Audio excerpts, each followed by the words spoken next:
First of all, we cannot deny that it's been a while now since the release of Chainsaw Man onto the global cinemas. It was a cultural phenomenon with an outstanding success. The people who were behind the making of Chainsaw Man put their greatest efforts into making this movie, so huge props to them. Besides the great experience that I have received from watching this movie, it did also rekindle me to be passionate about Chainsaw Man once again. So I went to reread the entirety of the manga, and I have found something very interesting.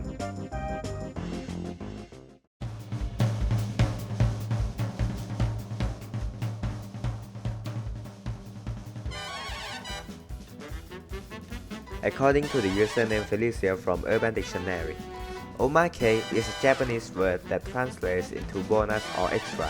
It basically involves any material on the site that does not fit into any of the other site's categories, such as downloads, photos, rents, or links.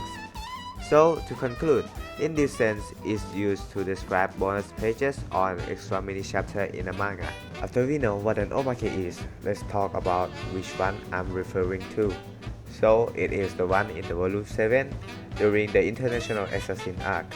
Now, before we're going to proceed, the sure spoilers for manga exclusive chapters is fine by all means if you just want to close the video right now because you don't want to get spoiled or something like that. Actually, I advocate that act of yours since the story is impeccable and you should enjoy the first time reading it all by yourself.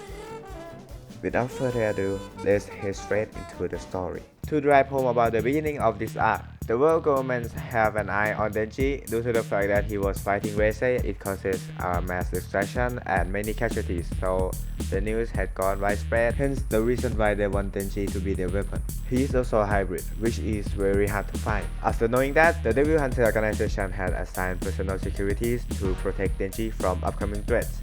Then came the three skin devil users and Santa Claus, which I must admit that they did a pretty good job handling them until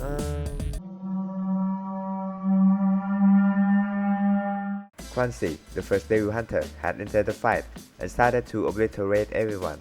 The one-sided war has ended due to Kishibe decided to take matters into his own hands by abducting her harem of fiends. Quincy could do nothing but vehemently sat at the table.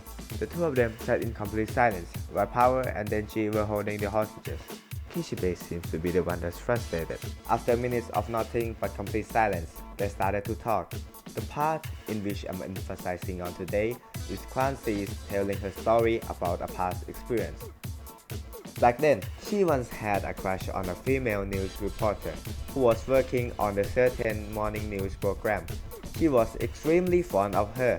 Quincy would buy magazines that contains the content about the reporter and watch that morning news program every day. However, unexpectedly, the news reporter was caught for fraud allegations of her lying about her true age. From then on, her reputation faltered miserably.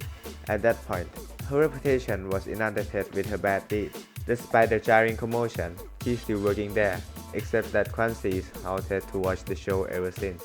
During the last moments of her story, she left out an inspiring quote to Kishibe, quote unquote, "It wasn't that the reporter had changed, it was my brain that changed. The secret to leading a happy life in this world is that ignorance is bliss." Now, let's dissect the omake.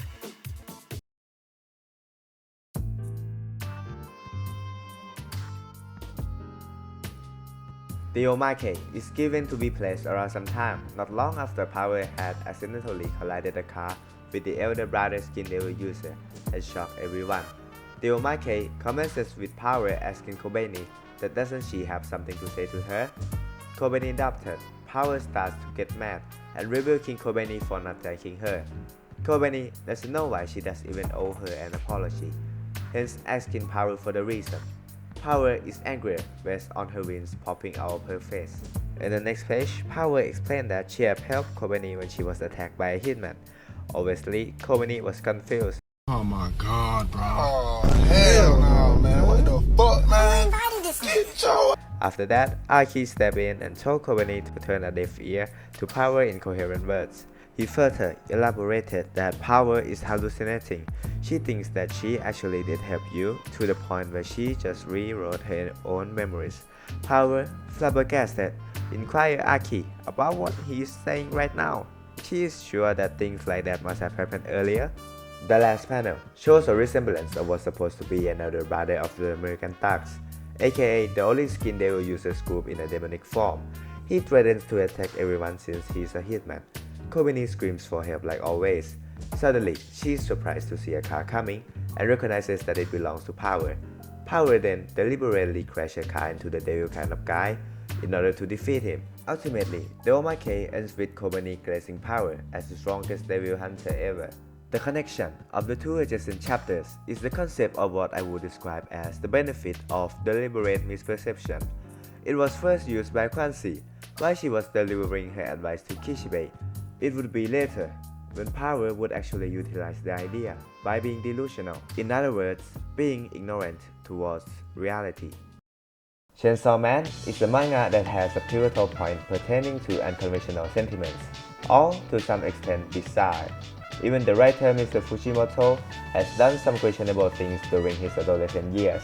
Nonetheless, from my own deduction, by the moral of the two parts, bond between the Omake and the main story has taught us, the readers, an alternate mindset to see the world we live in. The true final end of every action is happiness, and we can instantly achieve it by being thoughtless, ignorant, delusional, or whatever you may like to call it. To drive home, it is not really an optimal way of seeing things, but you get the point. The repercussions of this decision have already been shown in the Omake. You cannot live with others in harmony. Kobeni and Aki cannot communicate with Power because they perceive the truth, whilst Power perceives the imagination. It is astonishing how such a tiny 3-page extra comic could lend us an example of the outcome that one might encounter from behaving as the advice from the prior chapter. This whole evaluation might just be another proof for Fujimoto's well-deserved reputation as an ingenious storyteller and one of the greatest shonen artists of today's era.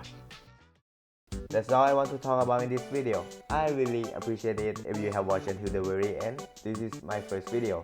Content creation is such a novel thing to me, so there's a huge room for improvement in my work. At last, I hope you have learned something nice and see you next time. Thank you.